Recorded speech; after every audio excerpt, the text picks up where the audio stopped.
কাঁথি শহরের বুকে আজও দাঁড়িয়ে রয়েছে এক নিঃসঙ্গ কাঠামো, শ্রীরূপা সিনেমা হল। বাইরে থেকে দেখলে মনে হবে যেন কোনো পরিত্যক্ত কারখানা, অথচ একসময় এই হল ঘিরেই তৈরি হয়েছিল কাঁথি শহরের সাংস্কৃতিক মঞ্চ, আবেগ, প্রেম, বন্ধুত্ব আর সিনেমার প্রতি উন্মাদনা।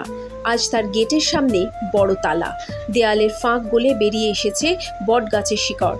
সিমেন্ট ফেটে রং চটে গিয়ে ছেঁড়া পোস্টারগুলো যেন হাহাকার করছে। আমাদের আর কেউ দেখতে আসে না। ভেতরে পড়ে থাকা ভাঙা চেয়ার, ছেঁড়া পর্দা, ছত্রাক ধরা দেয়াল, সব মিলিয়ে শ্রীরূপা আজ শুধুই এক মৃতপ্রায় স্মৃতি।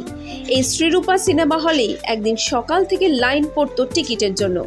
নতুন বাংলা ছবি, হিন্দি ব্লকবাস্টার, কখনো দক্ষিণী মারদাঙ্গা অ্যাকশন, সব ছবি নিয়েই উত্তেজনা থাকতো দর্শকদের মধ্যে। কিন্তু এখন টিকিট কাউন্টারে শাটার নামানো। সেই কাউন্টার যেখানে হাত বাড়িয়ে টিকিট দিতেন এক হিসাবরক্ষক, আজ তিনি নিজেই স্মৃতির ভারে নুইয়ে পড়েছেন। শ্রীরূপার প্রাক্তন হিসাবরক্ষক গৌরীশঙ্কর পাত্র বলেন, একটা সময় ছিল যখন দিনের একটাও শো ফাঁকা যেত না। এখন সেই হল বন্ধ, এই ভেবে বুকের ভেতরটা খালি হয়ে যায়। শ্রীরূপা আর কখনো খুলবে না, কারণ এই সময়টাই বদলে গেছে। এখনকার দর্শক আর সিনেমা হলের দর্শক নয়, তাই সিনেমা হল নয়, শুধু পাতায় রয়ে যাবে শ্রীরূপার পরিচয়।